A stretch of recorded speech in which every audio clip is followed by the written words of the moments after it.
Incentivizing more women to become law enforcement officers is one of these solutions. And that's why I introduced the Supporting Women Cops Act.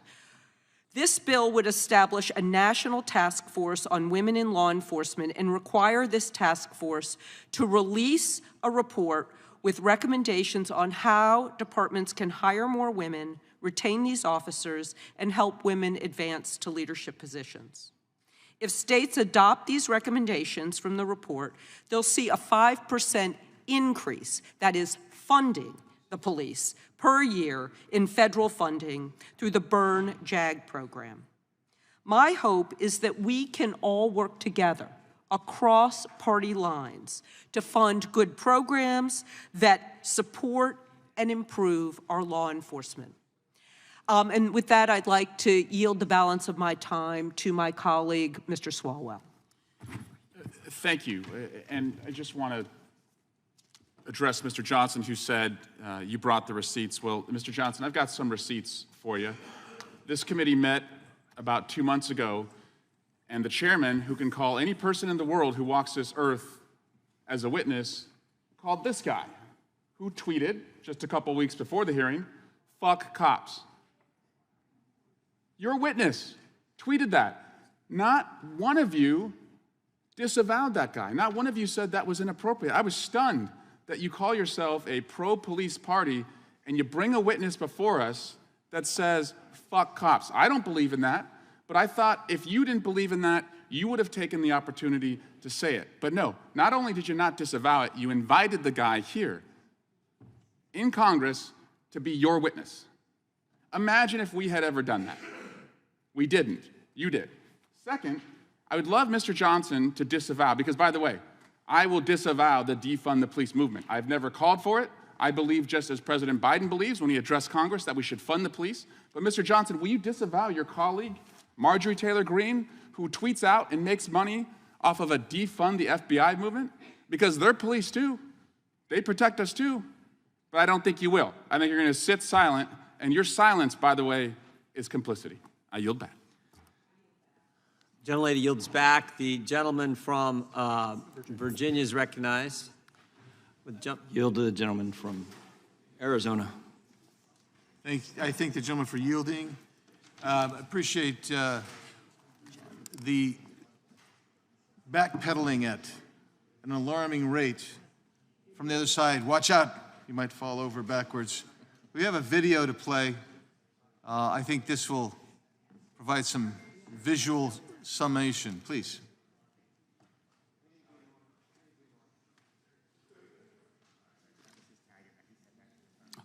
The police has to happen. We need to defund the police. Mayor Eric Garcetti saying, take some of the money from policing, about $150 million. I applaud Eric Garcetti for doing what he's done.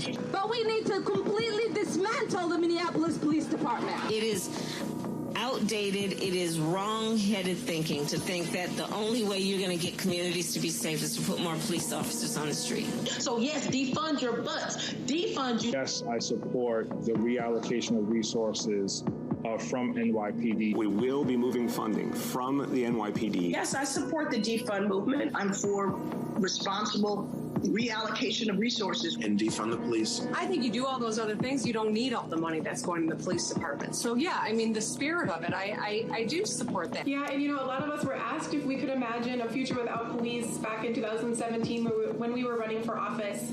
And I answered yes to that question. We are going to reduce funding in the police department and redirect that money. We propose to redirect over $7 million from the police bureau. The police department here in Minneapolis needs to be dismantled, and we need to start anew. In some necessary cases, completely dismantling those police forces. Police departments are taking a sizable amount of the budget of a lot of municipalities and other entities.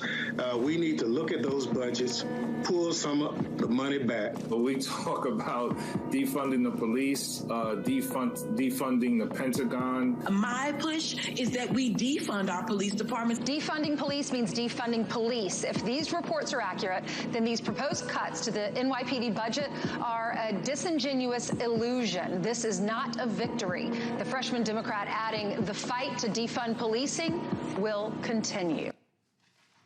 Mr. Chairman, I also have several articles that I would like to submit for the record. Instead of reading all the titles, I'll just provide those to you, if that's okay. Without objection. And I'll yield back to the gentleman from Virginia, Mr. Klein. Would the gentleman yield?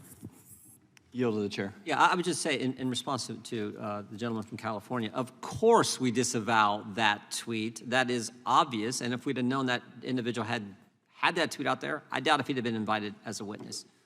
With that, I yield back to the gentleman from Virginia. Gentleman yields back. The chair now recognizes, I think it's Ms. Jackson Lee, and then the amendment. What order? I'll go in any order you want, but Ms. Jackson Lee, and then we'll go to the amendment.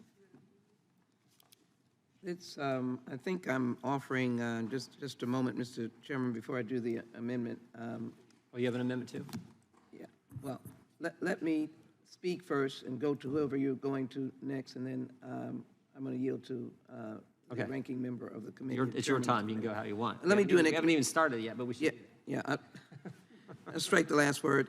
Let me do some administrative work here for just a moment, because this committee is very important to me. H.R. 2494, I was unavoidably detained, and I want to make sure that had I been here, I would have voted aye on the Jayapal amendment, aye on the Nadler amendment, and I would have voted on the Jackson Lee Ivey amendment. I thank him for his courtesies. I would have voted aye. Thank you very much, Mr. Ivey, for your courtesies and final passage. I would have voted no. H. Conres on the Cohen determination of germaneness, I would have voted no to make sure that his amendment was germane. Now, the point that I want to make is I've listened to the juxtaposing of feelings and who is more pro law enforcement than the next. Mr. Chairman, I just cannot hold to that. There is not one member in this room that does not feel the pain of a loss of an officer fallen in duty. There may be perspectives on funding and helping the community. Members have those opportunities because this is an opinion-based House that is based upon the representation of your constituents. But I will take great umbrage for anyone to suggest anything other than we pain and hurt for those who run into danger as police officers and firefighters do. In this instance, we're honoring police officers. They'll be here in the thousands next week, as well as their family members. I think we should show dignity by suggesting that there is unity in that affection and respect. I've not seen any video that has shown any person that has shown definitive and direct disrespect to any law enforcement officers. And now I will add to that, that I also hope we'll give respect to the FBI, the ATF, DEA, U.S. Marshals, and others. When I've heard from my friends on the other side of the aisle, I won't fund them. I'm going to make sure they don't get one single dime, or I'm going to make sure that ATF officers do not get paid their salaries. So with that in mind, let me yield to my ranking member, Mr. Nadler.